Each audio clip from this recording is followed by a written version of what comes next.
listening to the MMA Brothers Podcast, coming to you from Toronto, Ontario, Canada.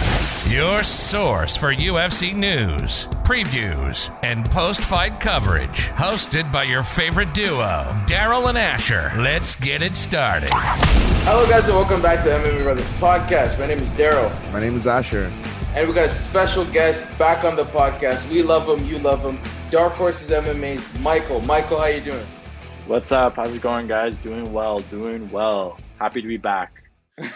Love it. Still love the backdrop. Still amazing. Thanks, man. Thank you. Yeah, we haven't seen anybody with a backdrop like that, so that shit's cool. Keep it up. But yeah, in this episode, we're going to be talking some UFC news. So the news that's kind of relevant right now is, McGregor saying that he's willing to fight Poirier. I think it's January 13th or 23rd. 23rd, yeah, the 23rd. So I guess probably going to be the first pay-per-view of 2021. And Khabib talking about Michael Chandler and then some GSP stuff that's been in the news. So those are kind of the three topics that we're going to be talking about today. I guess we'll start with the McGregor one because it's the most recent one. So McGregor, again, out here doing the most. Dana said hey, no, we're not giving you any alternative dates. It's either you're taking this date in January because we're not going to change any of the pay-per-views in November or December for you. We already have champions booked and stuff. And so McGregor said, you know what, screw it, I accept. And I guess now they're trying to figure out all the payment terms and stuff like that because they had a recent interview with Poirier and they asked Poirier, hey, has the UFC been negotiating with you? And then he said, no, I haven't really gotten any phone calls and stuff. It's all been, through Twitter, pretty much. Nothing formal. So I guess now that McGregor said this, maybe the process will start now. I honestly, guys, I'm going to be completely honest. I don't even think this fight's going to happen. Knowing I am not getting my fucking hopes up for a Conor McGregor fight at all. And I know with all the stuff we talked about last time with the leaked text and all that stuff, it's kind of iffy right now with Dana White, especially with Conor McGregor. So with that, and the thing is, the big thing is that he says as long as it's in the Dallas Cowboys Stadium, that's the big thing. And it's Conor's so egotistical, rightfully so, that if he says no to that, I can see him saying okay, I'm not gonna fight. I'm just gonna freaking drink proper 12 whiskey on my freaking yacht and chill. You know what I mean? Mm-hmm. So with that was if he didn't mention that, I'd be okay, this is probably gonna happen. I'm confident it's a good matchup for Conor. He's bounced his head off the canvas before. He can probably do it again. So I'm iffy about it. I hope it happens, but and the fact that they haven't even officially actually offered Poirier a contract kind of rubbed me the wrong way. I don't know how that's happening, so I hope it happens, but I'm definitely not confident that it does happen, unfortunately. No, I completely agree with everything that you said. The one thing I will say is that if Dana comes out and says the fight has been offered on January 23rd, he's given a specific date. Both parties have verbally agreed. Nothing's been signed, of course. I'm quite optimistic. Now, I was going to ask you, how do you think that fight goes if it does happen? Oh, McGregor smokes Poirier, I think. I think McGregor's going to start Poirier again, to be honest. Motivated Conor is back, guys. Motivated Conor. He shaved his head. He's back. he's back against Donald Cowboy Cerrone. Okay. Let's not talk about that. Let's not talk about that. That wasn't even a fight. That was a spar, as he said. You know what I'm saying? So I don't know if he claims he didn't train for the Khabib, and that's the easiest thing for someone to say when they get their asses kicked. Hey man, I didn't even prepare. I was eating steak. I was training once and twice a week. Hey man, you still made weight. You came in and you lost. At the end of the day, there's no excuses. The better man won that night, right? So with Dustin though, Southpaw versus Southpaw, Dustin doesn't usually take too long to get warmed up. He's pretty loose with his hands early in the fight. He's got a sneaky left hand, just like Conor. Conor's got the reach advantage, if I'm not mistaken. I think it's going to be much more competitive. I think, if anything, Conor edges a slight decision based off of him winning the early rounds. Dustin's definitely going to finish the better fighter, in my opinion, due to Conor's cardio. He's a fast twitch muscle guy, meaning he'll pound your face in for the first 2-3 rounds.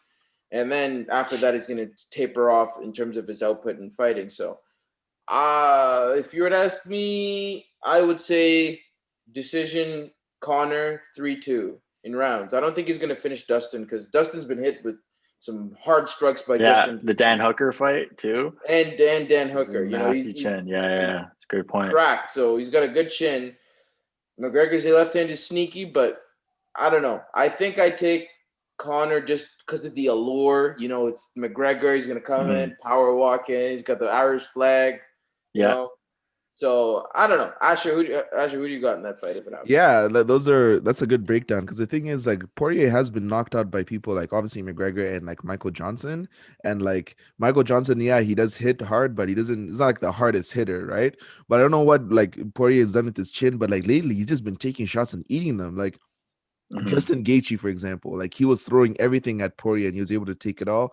And the Dan Hooker fight, I do remember one point in time where Hooker had him by the fence and he's just like throwing to the head. End of the second round, I think. End of the second round. And I was like, yo, this fight's over. And then Poirier's just eating and they kept moving and eating and kept moving. I was like, yo, Poirier's chin, he's got a tough chin, right? So, looking at what Hooker was able to do to him and he could stand it. I don't know. I know McGregor does hit harder, so I wouldn't be surprised if McGregor gets the KO. But like I'm kind of leaning to what Daryl said. I think McGregor will be able to put like the pressure on Poirier, but like defensively, Poirier is a much better fighter than he was the first time they fought when he was at featherweight. So, and then obviously without the weight cut, his chin can take a stronger beating now. So I'm assuming that if I would put my money on someone, I'd put it on McGregor. But I kind of think that it might be a decision because I know that Poirier is not going to allow himself to get KO'd. He's just not going to. He's like, nah, bro. I'm going to he knows McGregor sucks in the later rounds, so he's going to want to take him there. It's true. Yeah. So, no, the big thing is that their first fight was at 145 pounds. And then all the shit talking Conor was doing on calling him a pea head, calling him a freaking cow, or like, I don't even know, like all the shit he was talking about. Hilarious. Augusta win, and he does the chicken dance, right? One of my favorite quotes of all time. Hilarious. Pea head. He really got in his head, and Dustin even like acknowledged that. He's like, yeah, man, he got in my head. Wasn't the same. So I wonder how that would change this time around. I don't see it, like, especially with the McGregor Cowboy fight. Conor was like completely changed. Judging from Conor's mentality from like the Khabib fight to the Cowboy fight, although he does hate Khabib, but just the way he approached it, like he could have talked shit to Cowboy if he wanted to. Like he did throw the subtle jabs to Cowboy, like he's a children's book and stuff. Yeah. But so, and even he kind of, something that caught me off guard. I thought they were going to be all respectful to these two, because like on Twitter they're completely respectful to each other. And then he's like on Instagram, he's like, Dustin is going to get dusted again or something. Something really funny. I was laughing. I was like, oh, maybe he's going to talk shit again, because he does realize that Dustin's, he's a badass. He's a freaking great fighter now. He's not the same fighter as he was back then. I don't know how many years ago it was at featherweight. So yeah, he does have a great chin. He's a great boxer. It's interesting to see how that would go, especially if it's a 5-round fight too. Because like Poirier's chin probably is going to hold up.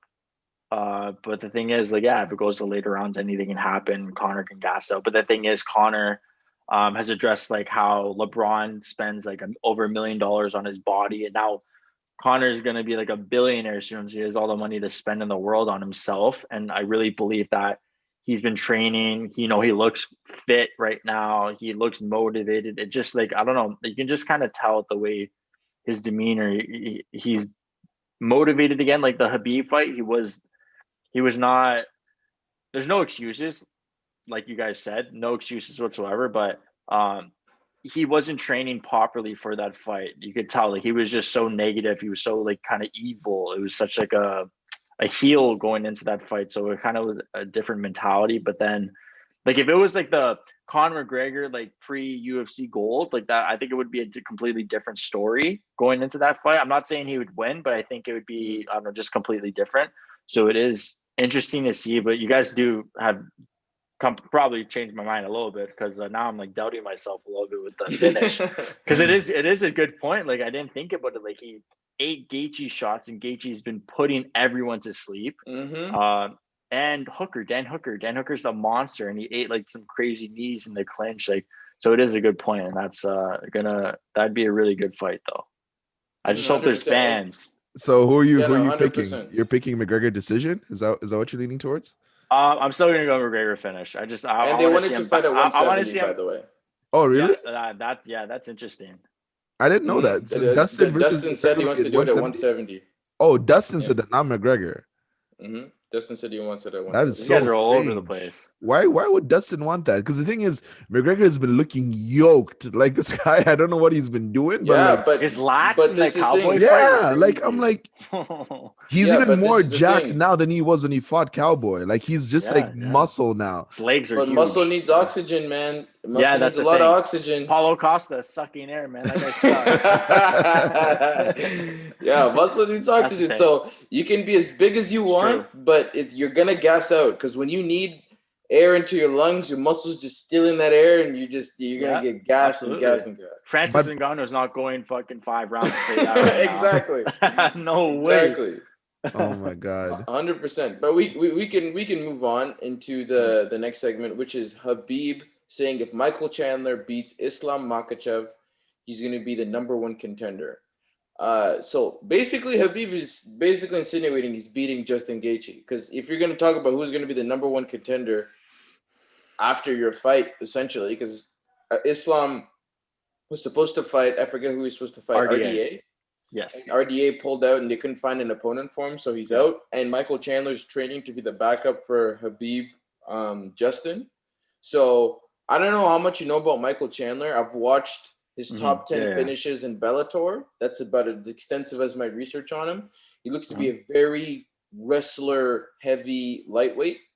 Very, very hand-heavy as well. So he's like Justin Gaethje, but uses He's got his a wrestling. nasty right hand, straight right hand. Puts people to sleep with that right hand. Yeah. And his top control is ridiculously good. When he gets a hold of you, he has really good submissions. He's like a Khabib who's okay with standing up and boxing you as well, in my opinion. Not as good as Khabib on the wrestling, but in terms of their approach, he doesn't take a step back. He's got dynamite in his hands, and he's a very good wrestler. So that's pretty much my take on it. What do you think, Michael? So the thing is that Dana White, I know, I just watched an interview today. I think it was like Yahoo Sports or something, and he said that they actually. Are you saying like for that to happen at 254, the Chandler fight, or just in general? Just in general, because Khabib said, because I think Islam was looking for a fighter to replace it, and to me, Michael is in a lose-lose situation. You beat Islam, you're number one contender. You don't beat Islam, you're number one contender. Right? Yeah. You lose to Islam, you're not going to be number one contender. He's about to challenge for a title if one of the guys like falls through, or if Gaethje like doesn't make weight. So it doesn't make sense for Michael Chandler. Like I don't blame him. He's like, I'm a backup for the title fight. Like why would I fight the number 12 guy who's trains with Khabib, who's like such a low key guy, who's a badass. Yeah. So it's a lose, like high risk, low reward. You're not gaining anything from that. You're just gonna spark a guy with a beard and no mustache. That's basically what you're gonna do. It doesn't make any sense. No, 100%. And Islam as you said, he's a very good fighter. And for Michael Chandler, you get injured in that Islam fight, now you're definitely not going to be number one contender. Let's say even if you beat him and it's a war and you come out of there broken nose, broken rib, or whoever, whatever injuries come out of it. But Asher, what do you think about it? Yeah, so as far as I know, when the UFC does this situation where like you're a backup fighter, they actually give you your show money, right? Because you're going through a training camp, you go through like the weight cut and stuff. Cut weight. Yes. Yeah, exactly. So once you're done that, you get your show money. So the only reason why Michael Chandler would fight Makhachev is either for competition or to get that win bonus too, right? So there's really, like you guys are saying, it's like a lose-lose situation. Like, okay, I fight Islam, cool, I beat him, then I'm still in the same position where I could fight for a title. Or if I lose to to Islam, then I'm slipping in the rankings and stuff. So I guess it's smart for him not to take that fight. But there are some risk takers out there, like a McGregor would say, like, I don't give a shit, give me anyone, like I'll fight them. Like, I don't give a fuck. Exactly, right? So I would like to see Michael Chandler take that fight, because realistically both of them are going to be fight ready. Like, why not just sign it if you're really that guy? Like, at the end of the day, it's his competition, right? If you're that Yeah, guy, and like then take the and like fight. Show the fans that like, yo, like I'm not scared of this yeah, guy. Like he's not, obviously that would be casuals cool. don't know That who would be he cool. is, right? Mhm. That's a You horrible can- business decision, Asher. Why He's would you it's yeah. even not about say that? business. At the end of the day, if you're gonna be a champion, like look at it. There are fighters that are Like a out. Cerrone move. Yeah, exactly. Yeah. No, but at the end of the day, think about it. There are fighters out there that say like, oh no, like I have this road to a title, right? Whatever. Yeah. But then if you're really that guy, if you show the fans like, bro, I don't care who the UFC gives me, I'm gonna be champion, and you beat the shit out of Islam, like who's gonna deny you? Be like, yo, that was fucking sick. You know what I'm trying to say? Yeah, but the Yeah. regular fan doesn't know Islam. He's not Tony. He's not I Dustin. know, but would you rather Any of Chandler the just top wait? Because five. think about it. Like after this fight, right? We have McGregor Poirier, and then we're gonna have Michael Chandler. And if that's gonna happen in January, I don't think Michael Chandler is gonna fight before January. At least not the winner of Khabib Probably Gaethje. not. No. So, like, Yeah. are you telling me that if McGregor beats Poirier, then like Chandler is gonna have a higher chance of fighting Khabib than McGregor? I Hell think no, Chandler will fight right? Tony. I Oh genuinely yeah, think. okay. They'll maybe set him I up with genuinely Tony. think if I was Chandler, I'd fight Tony or someone who's going to be worth. Tony time. declined to fight him, I'm pretty sure. Oh, did he? Yeah, Tony declined to fight him. And then, Michael Chandler, the reason why the Poirier Chandler fight didn't go through is because Chandler is getting more money than Poirier. Oh, is he? He deserves it, man. He was champ at Bellator. What do you mean he deserves it? He champ hasn't at fought one. Bellator. But Bellator is not the UFC. You see the bums that fight him. But there's a Bellator event going on right now because no one cares. Literally, Chris Cyborg's fighting right now. I had no idea. Exactly. That's what I'm saying. I didn't even know either. It's a Thursday. Who puts a fight on a Thursday? People work on Fridays. Yeah. But the thing is like, I understand he should get paid. I'm not saying he should get paid peanuts. Definitely not. Michael Chandler, he can do some damage in the UFC. He has great potential. But the thing is that Poirier is a vet.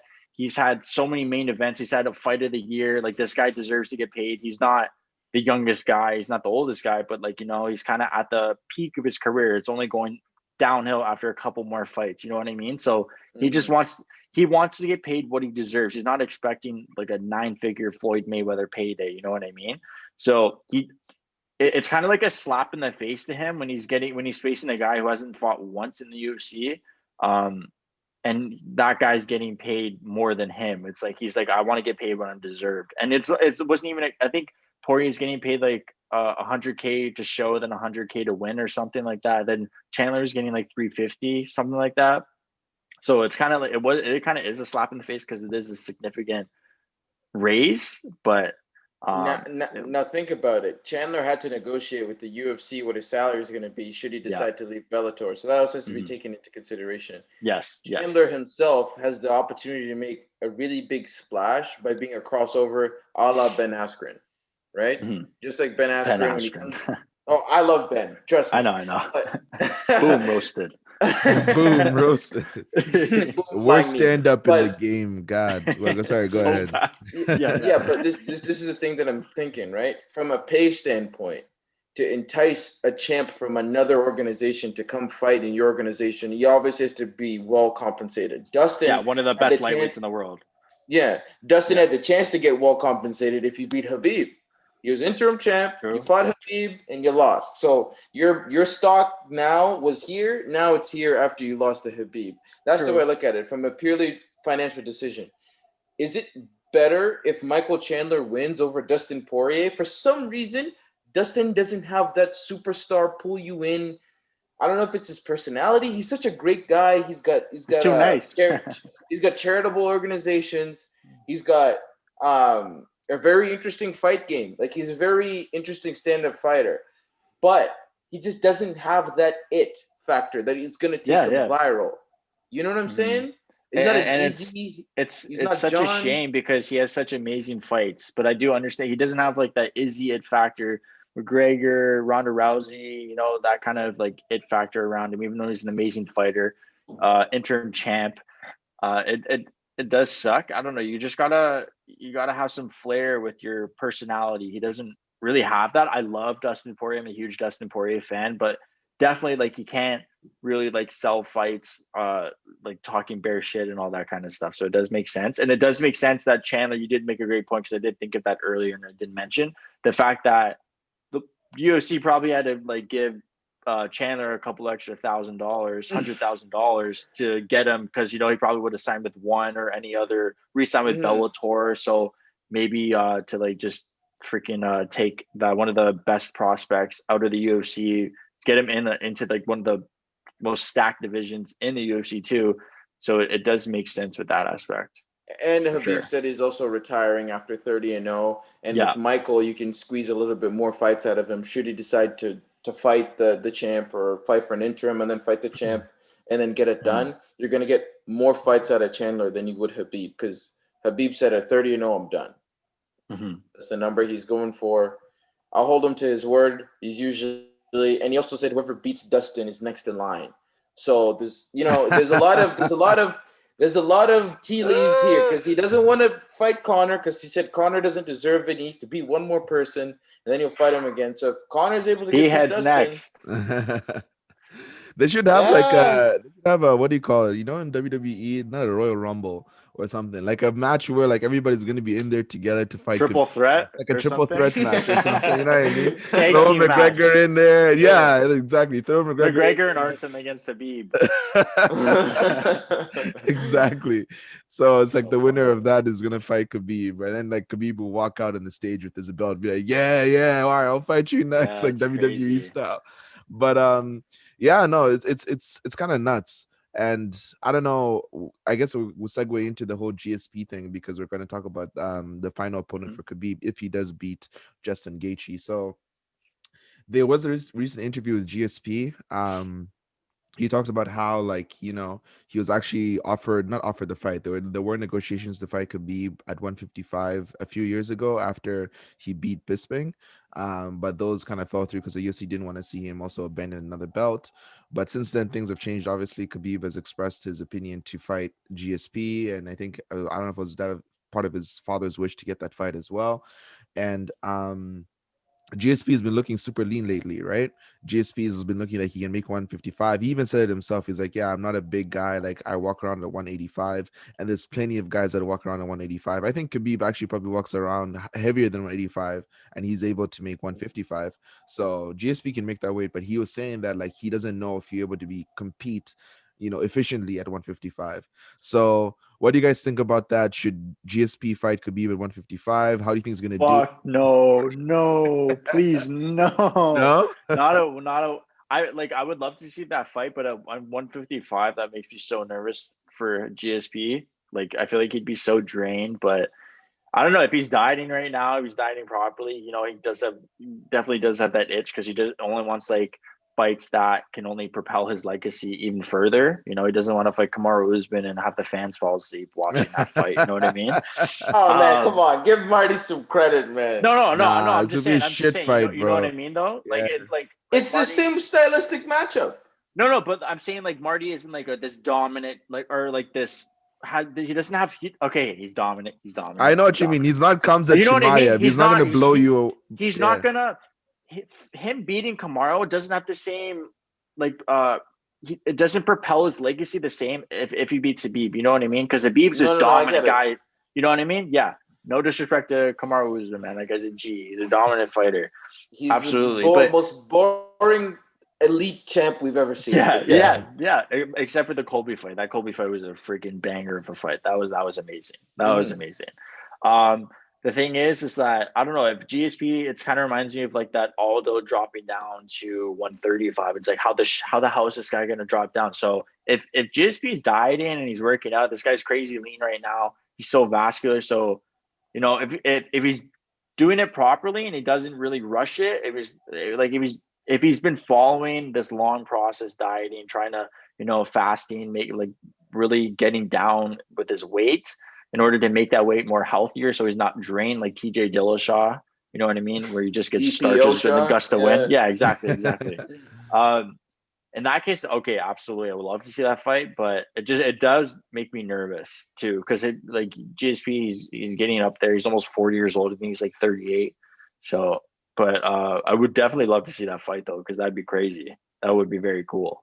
One of the biggest fights, definitely skill wise, in the UFC What about you, Daryl? history. I would try to make a case for Marty based off of Mike's point that, a depleted GSP at 155, if he does get skunked, everyone's going to blame the weight cut and say that the weight cut was too exactly. severe And I hate when that shit happens. And it's just an excuse that I don't need to hear. Are they going to make a catch weight fight at 160 or 165? Maybe the gentleman's agreement to reach that weight. I know it's not going to happen, Asher. What I'm saying is, to me, that was a more realistic depiction of like a closer to full strength GSP than a depleted one at 155. You know what I'm saying? So absolutely, yeah. I think, and I'll be completely honest with this. No one's going to agree with me. Kamaru Usman versus GSP is a more competitive matchup at that weight, because he doesn't have to cut a lot of weight and you're not depleting yourself of your energy. Because think about it, there's only so much weight you can lose. It affects your liver, your kidneys. Cardio. A lot of people, your cardio, everything goes down the drain. You got to dehydrate yourself for so long. He's an older fighter. If Khabib was to go up to 170 and face him there, I'm much more accepting to that fight. If it's GSP going down, he's already proved himself as one of the greatest MMA fighters without even fighting Khabib. But then to go in there and lose, it's only going to tarnish his record, and people are going to make excuses for him. I want a no excuse GSP matchup. That's what I'm saying. If he fought Kamaru, even though it's not the big global phenomenon, in actuality, Kamaru is a really good wrestler, just like GSP. He's got knockout power, just like GSP. So that, to me, is more interesting just by the weight class. Because I think excuses, so many of them will be made for GSP should he go in there and stick it up. GSP already said, though, he doesn't want to fight Usman because it doesn't do anything for his legacy. That's the thing. I think Usman's one of the best fighters we've ever seen. And I think no one gives him credit. He had not lost a round in the UFC other than Colby Covington. I think the thing that he's definitely one of the most dominant, but I think maybe a couple more title defenses and for sure he can get that up there. Because right now he's kind of like a Tyron Woodley, he's defended it a few times. Pre-Tyron Woodley before he gets smashed every single fight. You know what I mean? No. Tyron Woodley has lost 15 straight rounds in a row. So bad. Badly, and almost all of them have been 10 each. Smashed. Crazy. And that's the thing, man. I think that him being so shit on the mic and such a poop personality has weighed so far against him. If Kamaru Usman was the trash-talking type like Colby Covington and he was champ, you'd get so much more respect than he's doing now.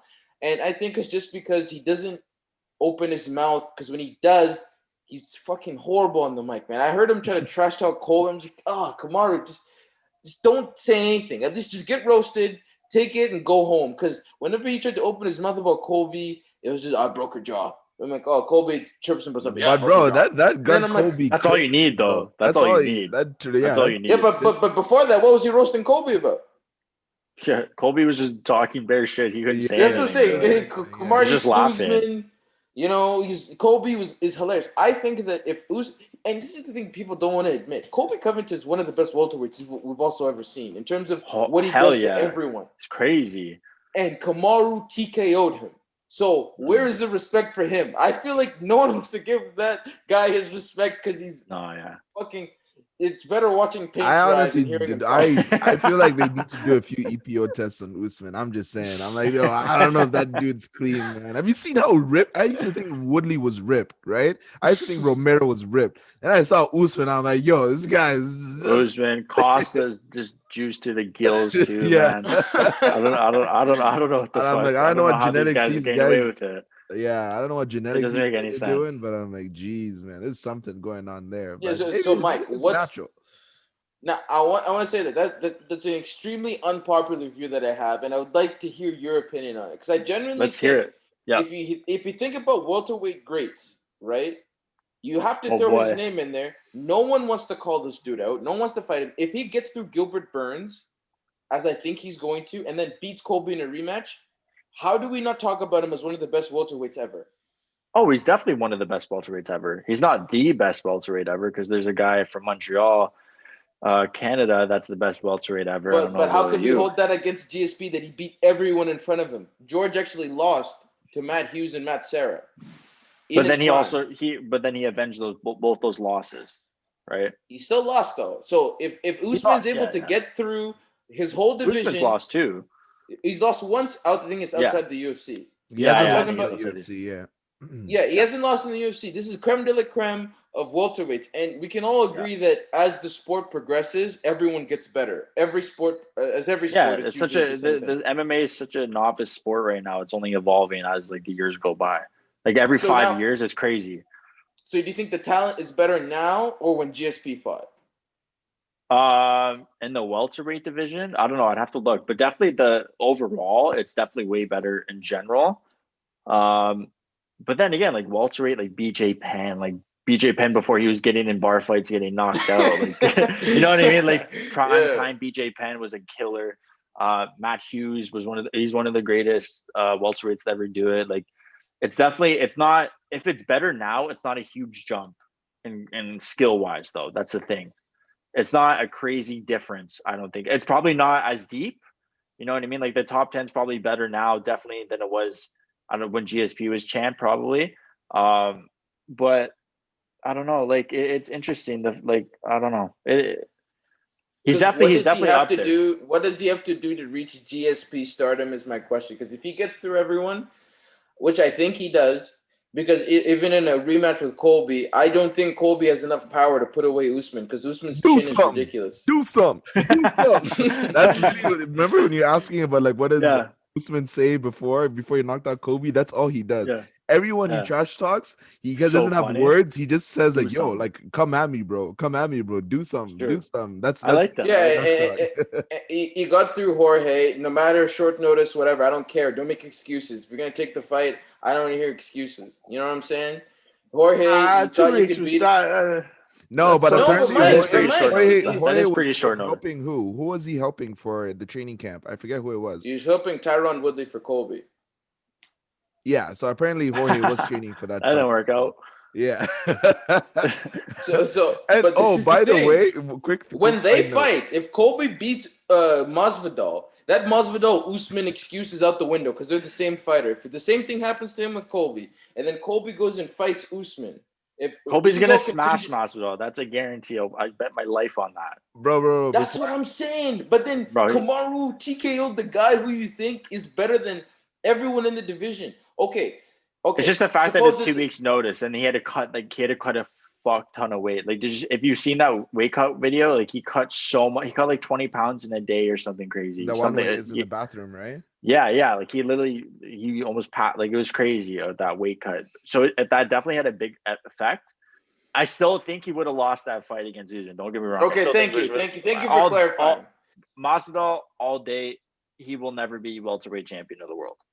He'll only be the BMF champ of the world. That's just Masvidal. I love Masvidal. I'm a huge Masvidal guy, but you're not getting past Kamaru Usman. If Masvidal back in the day is getting smashed by Colby Covington when Colby Covington is a bum in the UFC, no one even cares about who he's about to get cut. You know what I mean? So Usman is always going to be Masvidal. I think even with the full camp. The only thing is it's just like you said, it's an excuse. You know what I mean? Because it is. There's always going to be people like, it's 2 weeks notice, can really prepare and all that shit. So there's always. If he lost to Masvidal, right? If roles were reversed, Kamaru lost to Masvidal, and I don't think people would give him the same excuse because no one likes him because he's boring as fuck. The only reason everyone wants to see him lose. That's what I'm saying. Yeah. And it's like Woodley. Everyone wants to see everyone wanted to see that guy lose when he was champion. Myself included. I hated that guy when he was champion. Yeah, same. I just. Quick note, I was gonna say I watched this Logan Paul podcast where he's talking about like Woodley, and apparently Woodley came on to like Logan Paul's podcast, and it's just like I think he was talking about Kamaru Usman. I watched this. And it's just like trust me, put your money on me. It's gonna be easy. Yeah, and then he put so much money on. I think Logan Paul bet like 25 grand on Woodley. Yeah, I was like, yo, got smashed. Like, yo, and it's like I bet 25K on him. He got smashed. So funny. I actually laughed my ass off so hard. What a casual that guy is. What a loser. No one wanted to fight Kamaru. No one. That's the thing. No Back one. in the day, too, even Joe Rogan would talk about no one wanted to fight Usman. He's one of those guys. It's like a Ryan Hall. Obviously not the same style, obviously, but it's the fact that no one wants to fight this guy because it's like he's not ranked at the time. He wasn't like when they're not ranked, and then just like this guy's a dominant fighter in his martial art that he he's a specialist in. But the thing is, for me personally, for going back to what he has to do to beat the GSP are you talking about just welterweight or just as a fighter in general? Just as a fighter in general. What does he have to get to reach one of the GOATs status? Oh, he's got to be GSP multiple division champ. He's got to defend the belt as many times at least. Yeah, that's what he's got. He's got multiple division champion, and he's got to defend the belt a lot more. Okay. No. Okay. But the thing is, maybe a little less because, like you said, GSP lost in the UFC, and Kamaru Usman hasn't. So maybe a couple, 2 or 3 title defenses less. I'll give him a pass there. Yeah. No. 100%. No. You know what? Because we have less than a minute in the recording, so I just wanted to thank you once again. And do you have any plugs that you want to do for your MMA page? Just at DarkHorseMMA, pretty much everywhere you are on social media, guys. Yeah, find him on Instagram, again, Mike. find him on YouTube. Thanks again for being sir. on the podcast. Thanks, guys. Fun. And, yeah, it was a lot of fun as usual. We'll see you soon. Okay, see you guys. Later. Thanks for listening to the MMA Brothers Podcast. We hope you enjoyed this episode, and if you did, please give us a follow on our socials. You can check out a description of this episode for more, but don't forget to connect with us on Instagram at MMA Brothers Pod. We'll see you on the next episode.